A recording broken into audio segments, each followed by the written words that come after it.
Leitura do livro Mulheres da Bíblia, Suas Histórias e Legados, Antigo Testamento, Esther.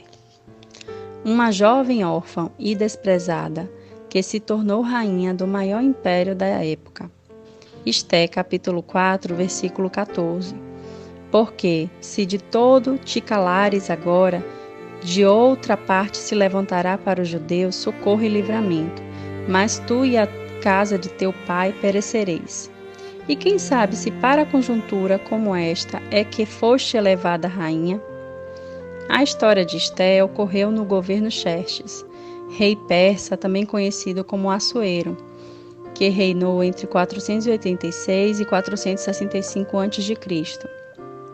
Esther era judia nascida no exílio, mas para entender suas raízes, precisamos voltar no tempo.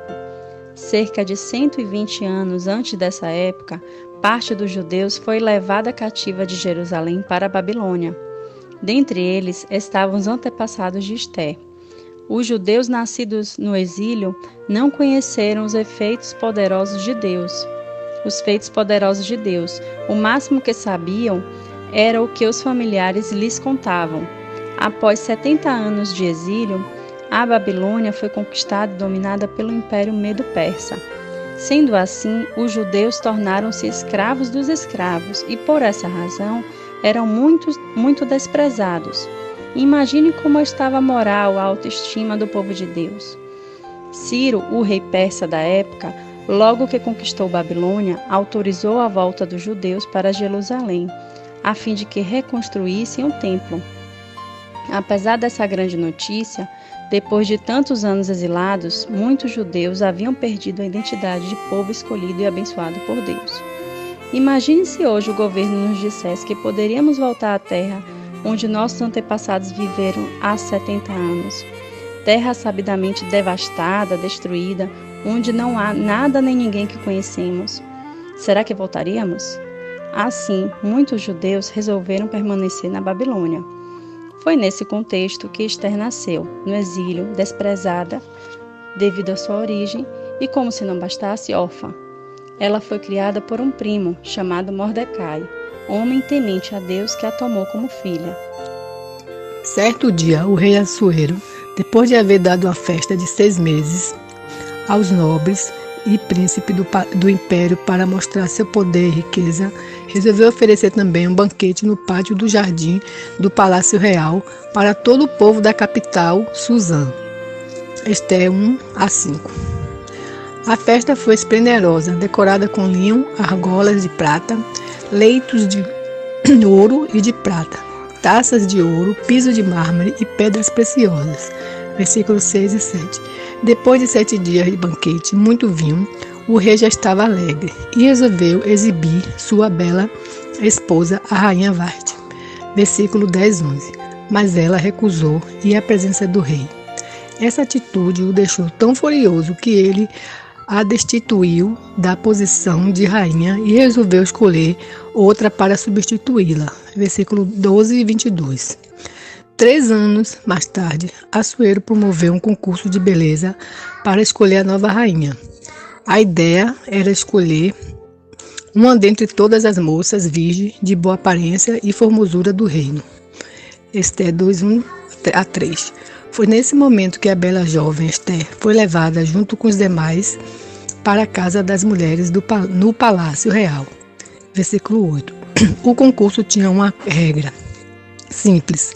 A moça que caísse no agrado do rei seria coroada rainha. Versículo 4. Assim que chegou ao palácio, Esther encantou Hegai, eunuco responsável pela guarda das mulheres. Ele gostou tanto delas que lhe entregou os melhores perfumes e alimentos para seu embelezamento. Além disso, deu-lhe 7 jovens como servas e as colocou nos melhores aposentos. Esther 2:9. Após um ano de embelezamento, as mulheres começaram a ser apresentadas ao rei. Versículo 12. À tarde, uma das moças entrava na presença do rei e na manhã do dia seguinte voltava para a casa das mulheres e não podia mais ver o rei, a não ser que ele a chamasse. Versículo 14. A vez de Esther chegou e ela foi levada a Assuero. Foi amor à primeira vista. O rei a amou mais do que todas e não teve dúvidas. Colocou-lhe na cabeça a coroa real e tornou a rainha. Versículo 15 e 17. Tempo depois, Amã, braço direito do rei, ficou furioso com Mordecai, primo de Esté. Tempo depois, Amã, o braço direito do rei, ficou furioso com Mordecai, primo de Esté. O motivo era que Mordecai se recusava a se inclinar diante dele. Esté 3:5. Mas Amã não se contentou em castigá-lo. Ele foi além. Versículo 6. Dirigiu-se até Assuero e lhe disse que existia um povo no reino que não respeitava as leis reais e sugeriu que fossem mortos por causa dessa afronta. Versículo 8 e 9. Assuero tinha sob seu domínio vários povos e não conhecia a peculiaridade de cada um deles. Confiou no relato de Amã e concedeu-lhe seu anel, cuja marca equivalia a uma assinatura. Versículo 10. Assim, Amã escreveu cartas que foram seladas com o anel real e enviou para todas as regiões do reino, decretando que, dali a um ano, todos os judeus deveriam ser mortos, moços, velhos, crianças e mulheres. Versículos 12 e 13. Assim que soube da notícia, Mordecai rasgou as vestes, cobriu-se com um pano de saco e cinza, e em sinal de profunda tristeza, e foi até Esté. Esté 4, de 1 a 2. Ele lhe contou sobre o decreto de Amã e pediu que suplicasse pela misericórdia real em favor de seu povo. Versículos 7 e 8. Entretanto, qualquer pessoa que fosse até o rei sem ser chamada era condenada à morte, a não ser que ele lhe estendesse o cetro de ouro em sinal de misericórdia. Esté não era chamada à presença do rei havia 30 dias, versículo 11, e temia ir até ele e ser morta. Ao saber do receio de Esté, Mordecai indignou-se e lhe disse: Não imagineis que por estares na casa do rei, só tu escaparás entre todos os judeus. Porque, se de todos te calares agora, de outra parte se levantará para os judeus socorro e livramento, mas tu e a casa de teu pai perecereis. E quem sabe se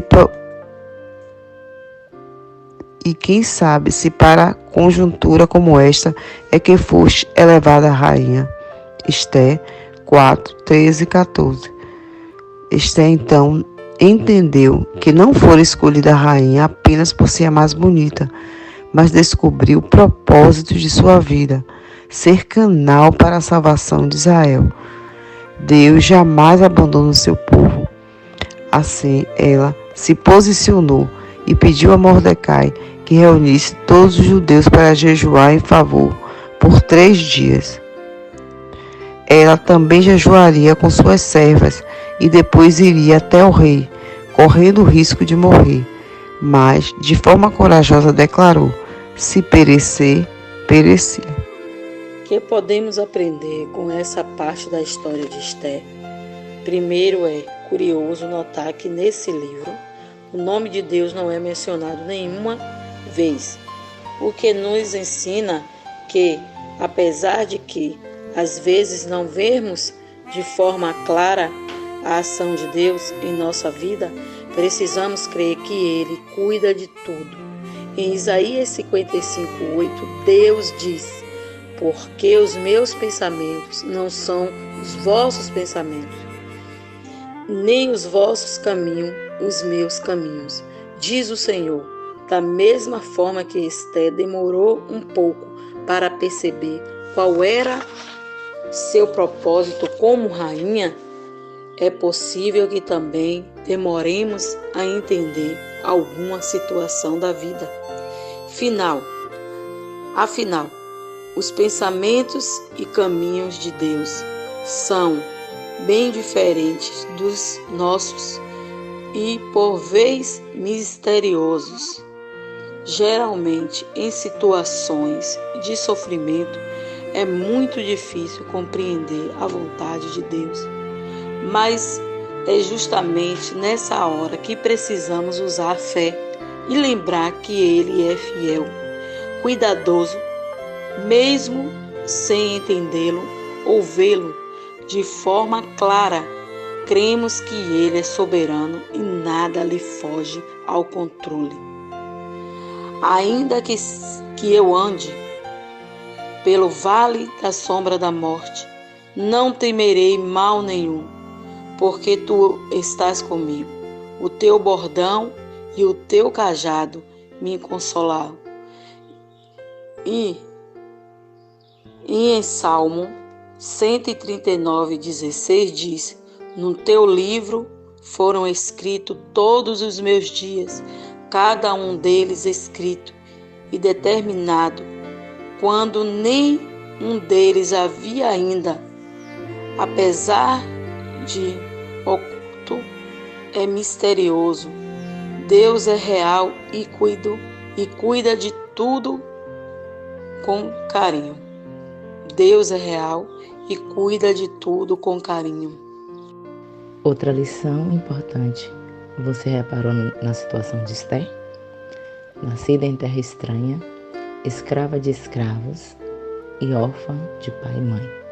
Entretanto, seu primo Mordecai a educou nos caminhos de Deus e nos costumes do povo judeu. Isso fez com que ela jamais se esquecesse de suas origens e, principalmente, de quem era Deus. Esté tinha a identidade formada. Essa certeza deu-lhe forças para permanecer firme e não se render às duras situações da vida. Da mesma forma, nós que somos mães ou que servimos as crianças e aos jovens da igreja, precisamos atentar para o que lhe temos ensinado. É necessário educá-los nos caminhos de Deus para que jamais se esqueçam de quem a pertence e sempre se lembrem do amor e cuidado que Deus dispensa a seus filhos. Assim, terão forças para permanecer firmes diante das adversidades da vida. Esté não viveu apenas na pobreza, mas também experimentou o conforto e luxo que o mundo lhe poderia oferecer. De uma hora para outra, foi feita rainha de um grande império. Ela poderia ter o que bem desejasse. Poderia até mesmo ignorar o pedido de Mordecai e dar as costas para seu povo nesse momento tão crítico. Mas temos aqui uma mulher de fibra, com identidade definida, que se posicionou por seu Deus e não se envergonhou de seu povo. Hoje, num mundo tão plural, acelerado, com tantas tendências, informações e ideologia, é fácil esquecer nossa origem. Além disso, conforto e dinheiro podem nos corromper por sua falsa sensação de segurança e felicidade. O inimigo de Deus quer apagar da nossa memória, nossa origem, nossa causa e nosso Deus.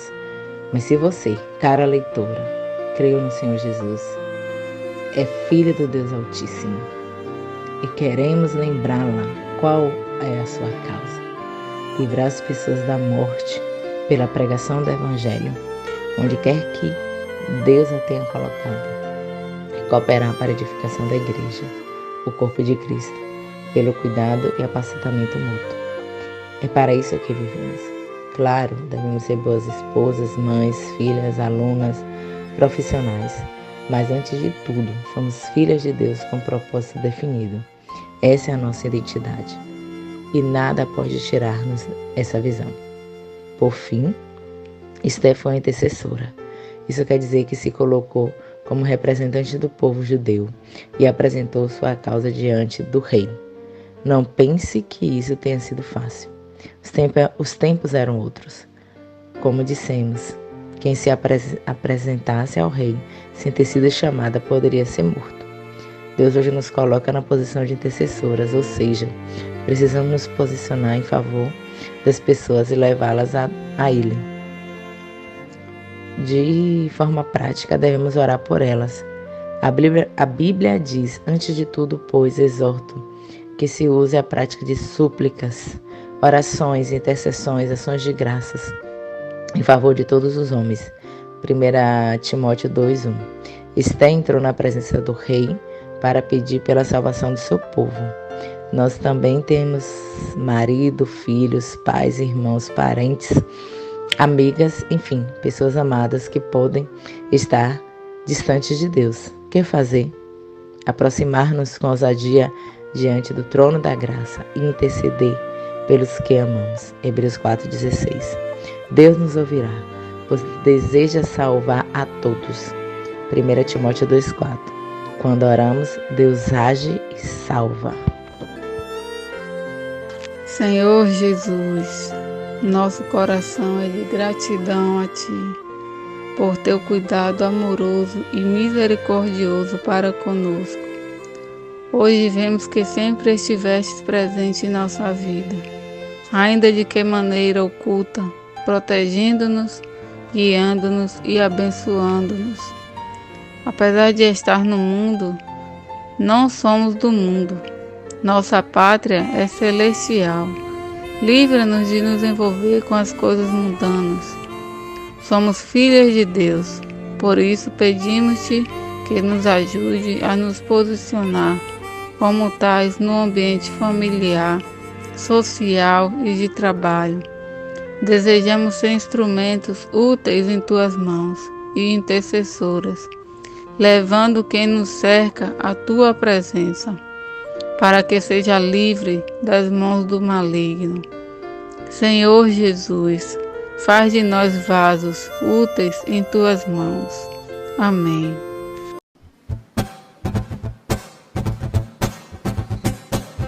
You can be the love in my heart. You can be the life in my soul. Jesus, you're the best thing I got. You can be the high whenever I'm low. You can be